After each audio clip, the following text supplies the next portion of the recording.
Welcome YouTube, I'm your host Quillysantana, and you're watching the Brands of Sports.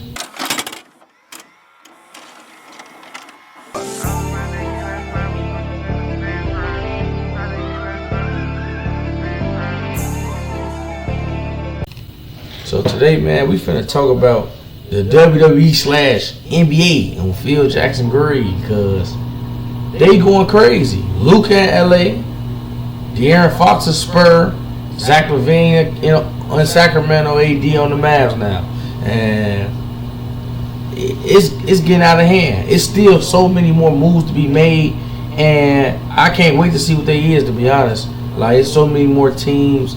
Even teams like the Lakers and stuff still got moves to make. They still trying to pull off trades. We still got the buyout market. We don't know if Lonzo is gonna get bought out. Ben Simmons, Bruce Brown, so a lot of guys that can get bought out still. So it's a lot of teams that get made. Chris Paul might get moved. We don't know if CP3 gonna still be there. We don't know who's all selling yet. It's getting wild. The Warriors they tried to get Jimmy Butler. They called for KD a week ago. Like, it's crazy right now. So really, we just here to discuss the best teams in the West for right now. Like, who is the best teams in the West? My personal opinion, OKC is the best team in the West by far, hands down. It's not even close. I think OKC is the best team in the NBA. There's no team right now more well constructed than OKC. There's no team more well balanced than OKC. They have an elite offense, elite defense, elite rebounder. They can shoot. They got size. There's no team in the entire NBA better than OKC right now. And I feel like that's hard to even argue. So what we're here to talk about is who is like the second and third and the fourth best teams in the West, and who would be like the wild card. And we specifically talking only about playoffs here. We're not really talking about the rest of the regular season. We talking about the playoffs. So let's go we gotta look at these standings real quick. We need to go look at these standings. So right now, Houston is 2, Memphis is 3, Denver, Lakers, Clippers, Timberwolves, Suns, Mavs, Kings. That would be, if we stopping at Kings just on some fact that that's where the play-in stops. Now, De'Aaron Fox is a Spurs, so do the Spurs make a push into that play-in realm? Can they jump Golden State? Golden State really don't have nobody. I feel like San Antonio could jump Golden State. What do the Kings do? Like, how does I feel like the Kings really stay put. Like, I don't feel like the Kings gonna get better or be worse without De'Aaron. They got Zach. I mean, I don't know. They didn't really do much for them. They might as well trade. I don't know what they can do. The team gonna be mid. They already mid. It's not nothing else they can do at all. Like, to be honest with you, there's simply nothing they can do because they already mid. It's just mid. We got let me see. Oh, Dallas. We gotta talk about Dallas. Getting AD. To be honest, I see some people trying to say like Kendrick Perkins will get on Elon Musk's internet and say anything. Why would Dallas, and Charles Barkley too, Chuck is on drugs? Because why would Dallas be the second best team in the West? Now, before they traded AD, I was supposed to make this video before this trade happened. This video was written down to be created before the trade. I was going to say they're damn near the second best team in the West because they just went to the finals last year. Luka's just been hurt. Once they get their guys back and get rolling, they gonna be a problem. But I don't feel that way. Like, they got some nice pieces and some decent pieces to like compete, and they can probably pull an upset off on somebody like the Rockets with a young team. But as far as anything else, for real, I don't see it happening. Like, I don't even know why they traded Luka. They talking about his weight and they got health concerns, but you trade Luka because you got health concerns, but you trade for Anthony Davis? Like, it don't even make sense. Like, you trade for AD, who's literally hurt right now as we speak. He's hurt, but I don't know. I don't get it. Like, you trade for the 31-year-old center that got health problems. You trade away your 25-year-old star. I don't know. So I don't really see them doing too much, to be honest. And the Lakers, I don't get. I mean, I get why they traded him, but like they have to replace that. They have to replace that void 80 left, and they have to replace it fast. I seen Rob Pelinka say that they were trying to get a rim protected big. It was funny because like y'all had one, but they trying to get one now. So they have to, because of the rebounding and the rim protection that AD provided, even though he didn't play on the offensive end like the best player on the team, he still brought a lot to your team. Like he's still the best defender, perimeter, and paint rim protector, because I can watch him guard wings. Those wings like Kawhi and those big wings that's in the West like KD or something, he can guard them in the perimeter because he's that good. So now you don't have that player at all. You don't have that player at all. And LeBron's 40. LeBron off-ball defense is terrible. Luka, we don't have to discuss his defense. We know he doesn't play any. Like, he doesn't play any defense at all. So that's just plain and simple. I don't really see them. I mean, but it's gonna be a lot of times where they probably have the two best players on the court. You know what I'm saying? So it's like, but they got some holes. I don't know how that team was constructed. They got two top end players, but the way the team was constructed, I don't know. So let's go back to the top of the West. Houston. I don't see Houston doing much in the playoffs. I'm just gonna be completely honest. I see Houston not doing that much because Houston is a young team. So this is just how every NBA goes. You have to know every player, how every playoff goes. Every young team, they do good in the regular season, and then they get bounced. You bound to get bounced. You have to get bounced. It's your learning curve. Like OKC last year, round 2, Dallas got bounced. You have to get bounced. Minnesota, before they made their playoff run last year, round 1, got bounced. You have to get bounced. Memphis, a couple years ago, you know, they had the injuries last couple years. Ja, he wanted to be motherfucking Tupac and shit, so he went on the court. But the Grizzlies, round 2, I think, Golden State, got bounced. If you're a young team, you got to get bounced. It's mandatory. Like it's mandatory for you to get bounced. Sacramento, no, got bounced by Golden State too. Like so, when you're a young team, you go to the playoffs, you're gonna get bounced. Whether that's round 1 or 2, we know they're getting bounced. They're not gonna make to the finals or like be around 3 teams just because the inexperience on a lot of the guys like Jalen Green, Sengun. Dylan Bruce was on that Grizzlies team, but and me and Thompson, Jabari Smith Jr., Fred won the championship with Kawhi, but they got a lot of inexperience on that team. They're a young team, and you just know they're going to get bounced. That's how I always go. Memphis. It's hard to believe in Memphis because it's like, do we really trust Desmond Bane or Jaren Jackson Jr.? Like, can we really trust them? Like, you go over here and look, right?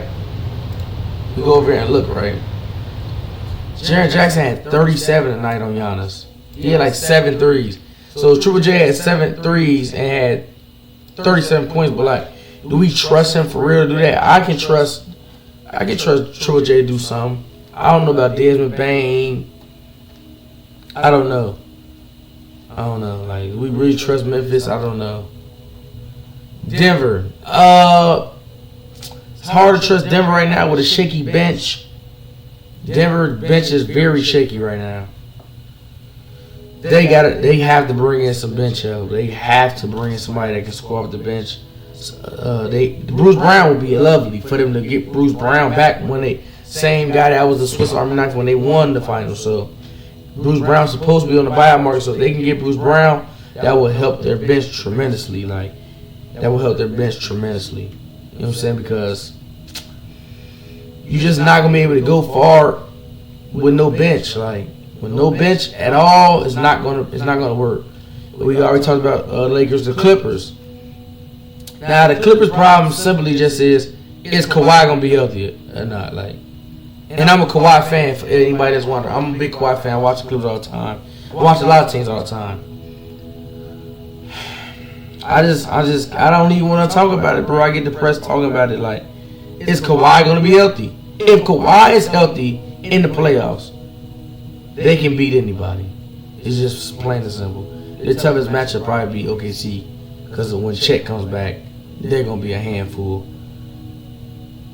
But is he gonna be healthy? Like, because 2023 they were going to beat the Suns if Kawhi was healthy. He dropped 38 game one, dropped 30, and he tore his MCL, dropped 31 game 2 on a torn MCL, and then didn't play the rest of the series. Last year he played 75 games.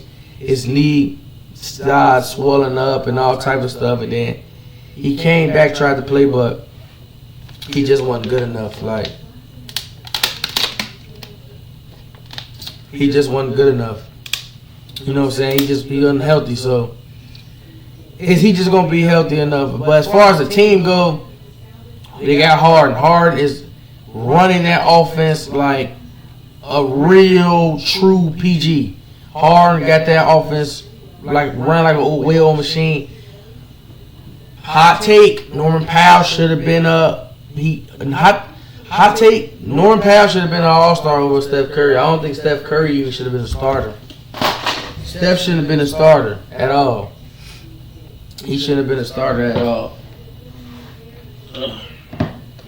He shouldn't even been a starter. I have no clue why Steph was a starter. Norm should have been an all-star though. Norm hooping. They got Norm Powell, Zubac hooping. I got another video we're gonna talk about. Is Zubac a top 5 center? He getting 20-20s, 20-20 on Wemby, 20-20 on AD, 20-20 on Giannis, 20 and 19 on Jaren Jackson Jr. Like, Zoo hooping. And then they get Kawhi back, Kawhi getting the rhythm. Right now, the Clippers got the second best defense in the NBA. And everybody knows defense travels. Playoff time come around, half-court sets got to be run, game planning, defense matters. That's what matters in the playoffs. What do you do? Can you do what you do best when you need to do it? So things like defense travels, because it can travel, stay at home, you travel to the road, whatever.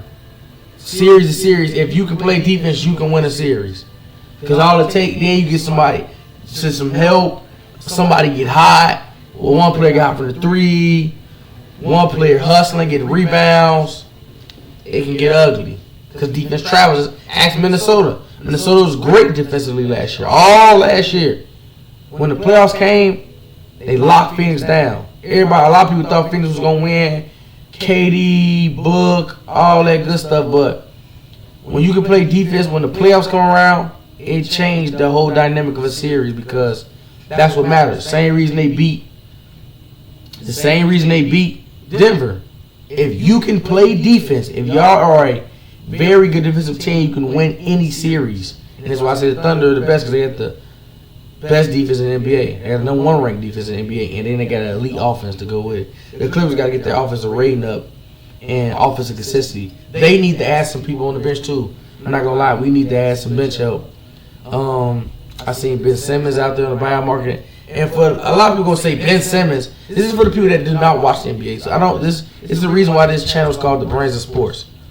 I don't like uneducated people coming on here just speaking on sports in general that they don't even know what they talk about. If you don't watch the NBA, Ben Simmons has been hooping. Ben Simmons is a great playmaking and rebounding center, basically, not a point guard. We use him as a center. He can handle the ball. He still can play make and can rebound great. Play a little defense, occasionally too. But he'll be a great addition because he can be like a Swiss Army knife. You wouldn't use Ben Simmons as like a guard. That's where he went wrong. That's why his career went downhill, like in Philly and all that. Because he just wouldn't get it. He refused to shoot and wouldn't develop a jumper. And you can't play guard like that. I've been saying that years ago. He wouldn't go ahead and do that. And I seen like Lonzo Ball. I would love to have Lonzo Ball there, off the bench. Buyout market Lonzo Ball. CP3 could even come to the Clippers. Come back to the Clippers, because is he gonna just play the bench for the Spurs? Like, I'm pretty sure it's gonna be a couple teams that gonna put some calls in that want his veteran presence and could be a serviceable backup point guard, like off the bench. So we gonna see. And then what's the next team? Oh yeah, Minnesota. I still have no clue why they traded Cat. That's why I don't believe in them, just because I don't believe in Julius Randle. Julius Randle is terrible once playoff time come around, and that's why he got traded, because when he got hurt, because the year before Julius Randle played terrible in the playoffs, and then last year he gets hurt and the Knicks thrive and Jalen Brunson goes crazy. It was like, oh yeah, we got to get him off. We got to get him off the floor.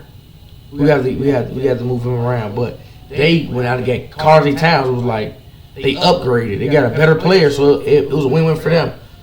Minnesota, I don't know why they traded him, but Minnesota been rolling lately. The Timberwolves been rolling lately, and like I said, they are a dynamic team, so they can still make noise. And Phoenix, because you gotta play defense in the playoffs come around. So I don't know. Probably the biggest threats in the West to me right now, probably OKC, Denver. They need an extra piece or two. The Clippers and Minnesota, to be honest. You know what I'm saying? They're the biggest threats to me. And honorable mention, I'm gonna put Memphis and LA in there, the Lakers. But I don't think no team in the West for real fear the Rockets, because like playoff time roll around, they gonna get bounced. And I know all the Houston fans, listen, I love y'all. I used to even be living in Houston, bro. I went down there for my birthday one year and never came back on Bro Grade. 2022, I went down there and didn't come back for a whole year. I love Houston. But listen, y'all know y'all gonna get bounced out. I don't want nobody getting on here talking about yada yada yada yada all that, bro. If you watch the NBA, you know how this goes. Young team, look good, great story, you're getting bounced. Who is gonna get bounced by? I don't know. If y'all got the Suns at 8, so the Suns go up to 7 or something, or they get the 7 seed. Y'all can spank the Suns, I ain't gonna lie to you. It depends on y'all play. If I feel like y'all play Minnesota, y'all gonna get bounced. Round one, y'all gonna get bounced. Or if y'all get like the Clippers, y'all getting bounced. Even probably the Lakers, just cause LeBron and Luka. And if they get like an extra big, they're probably gonna get. No, I don't know. I'm still feeling. I gotta see it. The rest of the teams, though, Minnesota, I see it though. I can see it, but it's just like, I don't know. Clippers, I for 100% see it. Denver can beat y'all. You know what I'm saying? Dallas, like I told you earlier, Dallas could upset them though, just because of the dynamic of that team. That roster is good, but as far as Dallas going like deep into the playoffs and making a run, no. Because when you get to that level, that's when the stars matter. Team don't matter no more. And Kyrie, no disrespect, is one of the best second options ever. Like, that's why I said trading Luka, you put Kyrie in a position where now Kyrie has to be the point guard. Kyrie is his best when he's off ball. Just like, y'all gotta remember, y'all talk about Boston, but that wasn't the best form of Kyrie. Kyrie was going crazy that year when that wasn't the best form. When he was with Bron was the point guard, and he was like the off-ball guard. So he can still play make a little bit, but he can mainly focus on scoring. Just like last year, he was able to focus on playing. He's playing great defense in the playoffs, and he was able to score the ball. He's playing off-ball. Same thing in Brooklyn when James Harden got there, and who was the point guard? James Harden was the point guard. Kyrie was the 2. So he's best suited to play off ball and be the off ball guard. So now they're forcing him to be the primary guard, the one where he has to play make. Now he got to make sure he get Clay the ball off the screen. PJ Washington hit the back on the back cut. AD in his spots. Now he got to get the people the ball spots and trying to score when that's going towards his weakness instead of his strength. And then AD, like, can we really trust AD to be the number one option? I don't know. But as that team could beat Houston because they're young and inexperienced, yes. But going much further than that, like they got to play OKC, they gonna get bounced. They getting bounced too. It's just plain and simple. It ain't even nothing to talk about. Ain't nothing to talk about at all.